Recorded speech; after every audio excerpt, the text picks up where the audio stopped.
I answered a blind ad in the Chicago Tribune newspaper to apply for a job as a trainee at a brokerage company with a blind ad. I had no idea where it was or who it was. I received a response back to come report to Ullman Grain on the 14th floor of the Board of Trade floor from 1960, 62, I think it was, and, and was hired by them. I've had 16 years of Catholic education. I graduated at Loyola University with a Bachelor of Science in Commerce in 1958, and I did some work at the University of Chicago with a graduate degree, which I never finished. My first job out of college was teaching school. I was a high school teacher at first at Crane Tech, and then moved up to Sullivan High School in Rogers Park. I had graduated with a major in business and economics and finance, and a minor in mathematics and education. I had probably about 40 or 50 more hours than I needed to graduate. I went to summer school. I taught at Sullivan High School for 2 years. I taught freshman algebra, sophomore geometry, and economics to seniors. I worked for Ullman Grain. I wanted to go into business for myself. I had worked for a man named Bernie Feinberg between my teaching career and working at the Board of Trade. Bernie Feinberg started out with currency exchanges, and I thought I'd either buy a currency exchange or else buy a seat in the Board of Trade. I was working at Ullman Grain at the time, but I still had a big education in currency exchanges because of Bernie, who was a friend of mine. The currency exchange and a real estate company was $15,000, and a Board of Trade seat I could buy for $11,000. So I opted for the less expensive investment. A tough time beginning, I told you. First trade I bought was one contract of soybeans. I lost about $800. But eventually I worked my way into the corn pit and had a small deck from Fawnstock. It was a small deck, and then a guy named Bob Willie asked me to be his assistant, and I had a big deck with him. But I lost that deck for other reasons, and I started trading again, and I was no good as a trader. And I had a debit, $14,000 with Shatkin at the time, Shatkin Trading at the time. That was 1968, and I decided to pay my debt, sell my membership, and do other employment. So I did that. I went and sold the membership with Paul Dratz. I went to see Mr. Shatkin. I said, Mr. Shatkin, I sold my membership. I'm going to pay you back the $14,000. I had $3,000 left because I sold it for $17,000. And he said, why did you do that? I said, because I owe you money. He said, everybody owes me money. I said, well, it's too late now. I sold the membership. He said, I need a broker over at the Mercantile Exchange. Would you go over there? I said, no, I don't want to go over that exchange. It's not going anywhere. Another classic mistake I made. So for 2 years, from 1968 to 1970, I had a series of jobs. The first job I had was working at J.C. Penney, we'll call it, selling furniture. I didn't know spruce from oak. A lady would walk in and say, what kind of wood is this table made of? I said, ma'am, that's genuine tree wood. I didn't know what I was talking about. My father, who wasn't a very good father, did finally land me a job as an ironworker for Local 1. The union office was over at Ashland and Chicago Avenue. I went over and signed up, got a union card, and I became a rod buster. There are two types of iron workers: structural, work up high, and rod busters who do all the rebar work, the reinforcement rods. We work up high too, but mostly we're doing construction work for foundations, tying all the rebar rods together, and then once the rebar rods are like a skeleton, and they pour the cement around it, which turns into concrete. So I did that for almost a year. And that was good money. They were the creme de la creme of the laborers. But the last job I had, we put on the two top floors of the telephone building at Harrison and Federal in the summer. And I'm up top of that roof, bending over, tying all these rods as they come up, on the crane and the derrick. And I could see Ceres right across the street, right across the Eisenhower Expressway. And I said, I want to go back there. I'll be a good boy, and I'll behave myself. So the memberships had gone up to $31,000, and suddenly they dropped down to $17,000. And a friend of mine, Don Newman, called me up and said they're back down to $17,000. I called up Mr. Shatkin. I said, I want to come back. I talked to Mr. Feinberg again. He lent me the money again. Mr. Shatkin said, okay, come back. And Bernie Feinberg lent me $20,000 because I thought there'd be enough to buy the membership. But that was in like July of 1970. And by the time I went to buy the membership, they'd gone back up to $31,000. So I went to see Mr. Shatkin. I said, Mr. Shatkin, I want to come back and join the board, be a member of the Board of Trade, but I'm $11,000 short. I only have $20,000, and I have to pay $31,000 for the membership. He gave me a dirty look. He reached in his drawer, pulled out his checkbook, and wrote me a check for $11,000. And then he left for Europe with his wife. I paid him back in a week and a half. I started in the corn pit in August of 1970. Caught the the fungus corn blight market of 1970. Market had gone up limit on Monday. Tuesday, it was called limit bid, but I was a little suspicious of it. Not that I knew all that much, just a gut feeling, a visceral feeling I had. And I was kind of inclined to sell just a little bit. The market opened up the limit, but I could see it was limit bid across the pit, but it was offered 3 or 4 cents lower next to me. And Marshall Smith, an old-time broker, was bidding limit, and he couldn't see anyone else. I sold him. I didn't have no idea how much I sold him at the time, like 350,000 bushels. And I sold it to him. By the time we gathered his count together, I bought it back from John Morris 4 or 5 cents cheaper. I made $14,500 and paid Mr. Shatkin back. Hundreds we brought in. There were very few people we didn't help. When I say we, I'm talking about my partner, Henry Shatkin. And he was always very benevolent and very generous and a lot of munificence in helping people. And we helped just about everyone that came to our office. My wife at the time, Marianne Kerrigan, Marianne Arbor, she didn't like me coming down here. She thought it was too risky, and she'd rather have me just continue teaching, stuff like that. So she wasn't anxious about it, but she didn't object to it strongly, but so I came here in spite of her trepidation. Not only did I win her over, but I brought her two brother-in-laws down also, Ed Duran and Mike Friel. And she subsequently, one of his sisters subsequently married Tom Madden, so I helped him a little bit too. Yeah, in the end she was fine. Matter of fact, after we were divorced, I brought her down. She was at the Mid-America Exchange also for 1 year. It kept exploding after that because we created new memberships. Les Rosenthal and people like that, and Billy O'Connor, and some great leaders before me started expanding the membership. So we sold AM associate memberships, we sold item memberships, we sold com memberships, trading the options, and our 1,402 members swelled up to almost 4,000 by the time we were done. So the more bodies we had, the more trade we had, and the more volume more capacity we had to absorb orders. And we introduced new contracts. We needed people to trade those contracts. So we had even associate memberships and things like that, where people came in, if they traded a certain number of contracts, they received a membership for free. We wanted to inspire and energize and encourage people to trade. So with the new facilities and new floor space, we had more room to trade.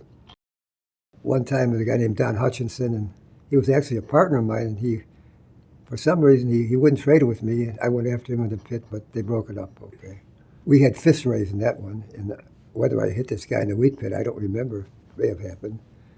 But as I say, there's all kinds of stories about me that, a lot of fake news. Yeah. We get in fights over somebody being off the market, somebody stealing a trade because they thought they were first, somebody not trading with them, ignoring them, somebody doing something inappropriate in the pit, not advertising his wares or bids and offers properly, things like that. There was a great self-corrective mechanism in the pit.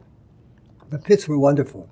They really were good crucibles for honesty and veracity and integrity, because you're out in the open. If you do something wrong, you're going to have criticism, because the idea was if you had one bad apple, the whole barrel of apples would be ruined. So we couldn't tolerate a bad apple. We had a few, though, but we eradicated them as soon as we found them. Well, I would bid for 1 million beans. I didn't want 1 million beans. I wouldn't do it very long. I'd flash it. And they may be for 500 beans or something like that. And it was kind of a joke. I mean, we always say, I was only kidding. You can't say you're only kidding, because if you bid for them and somebody said sold, you own them, baby. Yeah. And not much you could do about that. But spoofing went on in the pit, definitely it did. It goes on now, of course, in the electronic markets the same way. But in the electronic markets, in the blink of an eye, you could put it in a flash, and all of a sudden it's gone before you even react to it. So spoofing does go on more in electronic markets, I think, than it did in open outcry markets because, as I say, we made you be honest. And by the time you walked across the floor, you didn't have to watch the news. You had more gossip and more news, people whispering in your ear or talking to you as you walked across the floor. It was a receptacle of information from around the world, no matter what it was. And the camaraderie on the floor was wonderful. Yes, we fought, we argued with each other, but at the end of the day, we helped each other out. Whether it was somebody you had a fight with in the pit, but if we fell in a debit and he needed money, many times most of the time we'd help him out, lend money to each other. It was that type of an environment. It was all men for the most part. The first female member was Carol Orbitz in 1971, I think, but she didn't trade in the pit. It was all men. We had no women in the pit then, and it was like a locker room in a sense. The language wasn't very nice, and it was rough and tough, but we men liked that. It didn't make any difference if you were a Harvard MBA or you were the son of an Italian immigrant whose father was a butcher. If you came down on the floor of the Board of Trade and you had some merit and some common sense and some intensity and some discipline, you could do well there. So the economic opportunities were great. You could be from Winnetka, Illinois, or Bridgeport, Illinois, Bridgeport, Chicago, I should say. You were all equal on the floor. You had a card and a pencil and your brains against everyone else. So it was true democracy, true meritocracy. It was your merit. It wasn't your family, where you came from. It was just who you were, what you were, and how disciplined you were. I belonged some soybeans once, and the market had gone up the limit quite a bit. And there was a way you could do the crush and make another 20 or 30 cents. If you were long, say, 100 beans, you could go over and sell meal and oil against it and make more money by just selling your beans at the limit bid. And that one day, I was a little worried that the market wouldn't continue going up. I went up to the office and I talked to Henry Shatkin. Eddie Wilson was around at that. He was a huge speculator at the time. And I explained it to Eddie. I said, I'm going to go do this. I'm going to go down the floor because meal was up the limit, so was oil. And I'm going to make another 30 or 40 cents. I don't think Eddie Wilson understood it. I went downstairs, I sold the meal, I sold the oil. The beans opened up the limit, meal oil opened down the limit, and I made all the money. So that was my biggest day. Well, the Angeles had they were big speculators in soybean oil and edible oils. And they had some warehouse and some storage capacity out in New Jersey. And it was filled up with salt water. And they topped it off with oil, and they would go and they would measure it, and then they'd report to the fellow downstairs that they had so much soybean oil, and then they would go to a bank and they borrowed money. They borrowed lots of money, and they would trade in the futures here in Chicago. And of course, it was all collapsed. It was all phony. It was. I think they went to jail. So that was one. Then we had the Billy Saul-Estes scandal down in Texas. I forget what that was about. Something with selling bins for corn, stuff like that. Around 1967, 68, we had the Six-Day War over Israel. That was a big event, too. I was here for that. And then things quieted down until the 70s when Nixon came in. And a lot of things happened then. Of course, he went off the gold standard, and we were allowed to trade gold. About that time, we had talked to Dr. Sander, Richard Sander, who was one of our real great leaders at the Board of Trade, and we started trading, Ginnie Mae futures, which was our first financial futures contract here at the Board of Trade. So that was another event. And after that, we had the inflation, high interest rates of Jimmy Carter, and then we had also the hostage situation in 1969, I think it was, in Iran. 79. And then we had the Reagan bull market in stocks. I worked my way up through the committee system, right from the bottom, floor committee, membership committee.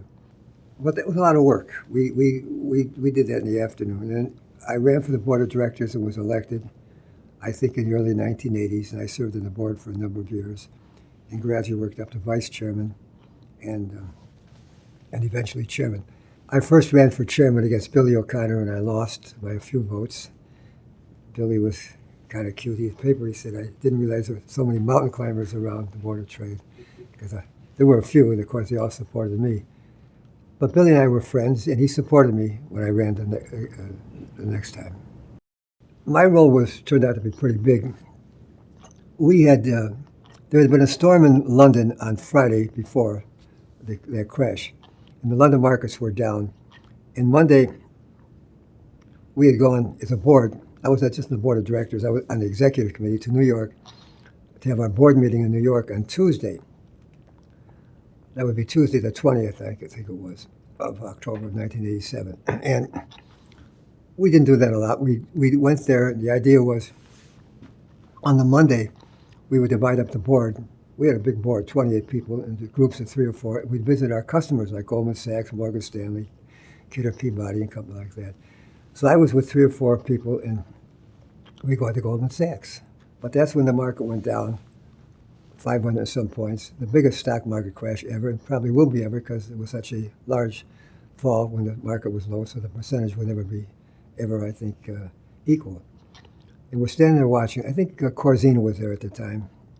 We're watching the market go down, down, down. It looked like the end of the world, quite frankly. It looked like Western civilization was going to come to an end. And nobody knew what to do. So they decided to send me and Don Andrew back to Chicago. And we would not attend the board meeting on Tuesday because in case something happened, our markets open. But that night, the markets in Asia were down sharply, and we didn't know it until the following day. But the whole board decided to come back. So we all gathered back here on Tuesday morning. Now the market had gone down from about 2,700 down to about 2,200. The Dow Jones is 27,000 now. Nobody knew what to do. All the markets started closing. New York Stock Exchange, the American Stock Exchange, because the market had gone down from 2,200 down to under 2,000, and it looked like no bottom. So we're arguing back and forth, and we're on the phone with the SEC, the CFTC, the Treasury, and the Federal Reserve, and the other exchanges. Phones were ringing all the time. I was the only one who said, keep the market open. I said, these markets are trading somewhere. Madoff had a third market at the time, and they were trading. You may not like the spread. It may be as wide as a massive truck going through it, but we're free markets for free men. Keep the market open. I was about to lose the battle. Every market had closed in the world except a little maxi contract at the Board of Trade.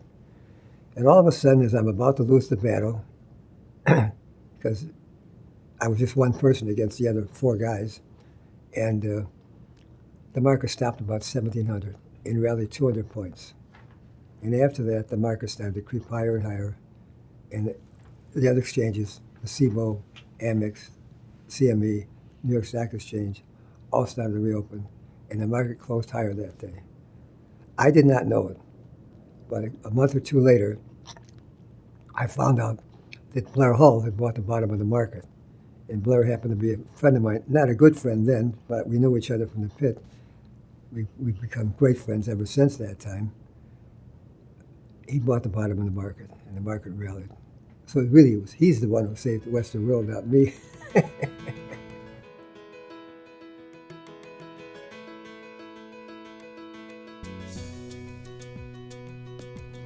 Sometimes curbing an order, not showing the order to the pit. We would show people sometimes crossing orders with other people in the pit. We report that, and we had fines and punishment for that type of behavior. The worst was, I think, there was a group who clear to us. Joey Giordano, his sister Andrea Hall, and his stepbrother Joey Gio, I think his name was, and they had the corn wheat spread, and they were stealing trades from that. And that was wrong. We kicked them out the Board of Trade forever. They were banished forever. They could never come back in the industry. I saw people, when people were in trouble money-wise, they had debits. Other people would go and lend them money and fund their accounts to allow them to trade again. That was very good, I thought, of of these people would help. We helped each other a lot at the Board of Trade. Mr. Shatkin helped me, and when I said to him, Mr. Shatkin, what can I ever do to repay you? He said, just do unto others as I did unto you. And we never forgot that. And our firm was that way. The Goldberg brothers and Shatkin Arbor we were the biggest companies on the floor of the Board of Trade. And we spawned many. I mean, Ray Conman traded through us, and Norm Singer traded through us, and the whole group traded through us. And they went off and started their own firms, which was fine. Dorman, I think, traded through us. And we didn't mind that.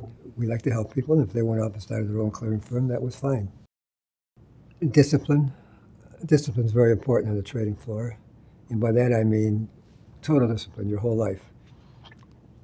Staying in good shape, exercising, eating the right foods. Because to trade in the pit all day long, you really had to have some physical ability to sustain it and some mental ability too. I've never had a drink of alcohol in my life. I've never smoked a cigarette. I've never even had a cup of coffee. And I exercise. I run 5 marathons. I do a lot of running, climb mountains, and still try to do all that stuff as much as I can. So I think that was it. I'm educated by the Jesuits, and we say in Latin, sans mensa and sans corpo, a sound mind and a sound body. So you have to keep those two things together. Well, one name is Henry Shatkin. I mean, he certainly stands out. He was very well liked, probably better liked than me, quite frankly. And he never sought higher office like I did, but he supported me, and he mentored me, and he gave me a lot of good advice. And many times, I remember distinctly we had an issue about something, and he said to me, like in Pinocchio, let your conscience be your guide. And if you do that, you let your conscience guide you, you generally decide right and wrong. Ralph Peters was big. Howard Fisher was big. Dick Freimeyer started to be big. Eddie Wilson was big at the time. The O'Connors were big. Gene Cashman was kind of big at the time. The biggest issue was space. The biggest issue for us, I think, was a new trading floor. And I championed that. Billy O'Connor was my predecessor. We shared the same common goal of building a new trading floor. There were people against it. Les Rosenthal was against it, a friend of mine. We were all friends. He didn't think it was necessary, and I didn't see the coming of the digital era. So Billy lost it 2-1. I ran against Dale Lorenzen, and I said, I'm going to build a new trading floor if I'm elected chairman. If you vote for me, you're voting for a new trading floor because I'm going to get it passed. And so I ran on that platform, and I won. And immediately I had a membership vote, and I passed it 2-1 the other way. Not that I'm a great speaker, it's just the fact that I think the logic for it at the time was so evident because the floor was so crowded, the pits were so crowded you couldn't move. So the demand was there for more space. So I just captured that spirit and used that as my campaign platform and had it passed. Midway through the building cycle, Eurex was started in 1992 over in Frankfurt, Germany. Now, mind you, the Chicago Board of Trade was the world's largest futures exchange since 1848 to 1998. 150 years, we were the world's largest future. Somewhere around 95, 96, Eurex, Deutsche Börse, came over and they started proselytizing our traders, like Ray Conman, people like that, and Harris Brumfield, mostly in the financial markets, not the grain markets, financials. And they started distributing free computers for these guys to trade and gave them special deals and special access. So I would say my first recognition of them was about 1996. By that time, Project A was struggling somewhat, and we had built this new trading floor. We hadn't quite opened yet. We had just done something. It was a big deal for the Board of Trade and something I did together with my colleagues. The Bund contract was huge in London, okay? It was a German 10-year bond contract, but it was traded open outcry in London at Life Exchange. And we did a deal with Jack Wigglesworth, who was the chairman. We became pretty good friends. We went to London. They came here for all this, big fanfare and big promotion effort. And we At an open outcry linkage here, when they closed, I think it was like 11 o'clock in the morning, we started trading the Bund contract here because 11 o'clock would be, it'd be like 5 o'clock in the afternoon in London. And we would continue, we would just morph over, we could trade it in the Board of Trade. It was wonderful for a while. The Bund contract was a huge contract. And they would do the Bunds against the 10-year note contract. It was a great spreading operation. But Eurex was trading the Bund contract too electronically. But life was huge, beating it. And Jack Wigglesworth came to Chicago. We had a big opening over at Navy Pier. Mayor Daley was there, and all kinds of press and all kinds of people were there. And Jack Wigglesworth got up in front of the crowd. He said, there is no way the Huns would ever take the Bund contract away from life because we have more people employed in the city of London than they have working, and there are more banks in the city of London than all of Germany, and there's no way they're going to take that Bund contract from life. They did. Like a Panzer movement, Panzer group running through Poland on September 1st, 1939, they came in and they took that Bund contract away, 1, 2, 3. And by 1999, 7 years later, Eurex became the world's largest futures exchange on contracts of volume traded. I saw it coming because the Eurex trade just kept expanding and expanding. And I went to Eurex and I did a deal to trade the Bund contract here with us electronically on Eurex. I got that passed. The members hated me for it at the time. A lot of them didn't like it. In those days, it wasn't even close. The Board of Trade was dominant. The CME was always just a backward exchange nobody cared about. They traded butter and eggs and pork bellies, things like that. But Leo Malama changed that with financial futures and the IMM. And when that happened, they were wise. They picked Eurodollars. We picked bonds. They picked Eurodollars, which were huge. And then they started the Globex and got the S&P index. All because of Leo, as far as I know, and Barry Lind and a group of guys he had. When I was chairman, Jack Sander was chairman of the Merc, and the competition between he and I was pretty vicious because he wanted to be the world's largest. He wasn't. CME wasn't. Board of Trade was. So there was a time there when they started counting exercise and assignments and cash versus futures trades. You don't pay commissions on. You don't pay transaction fees on that.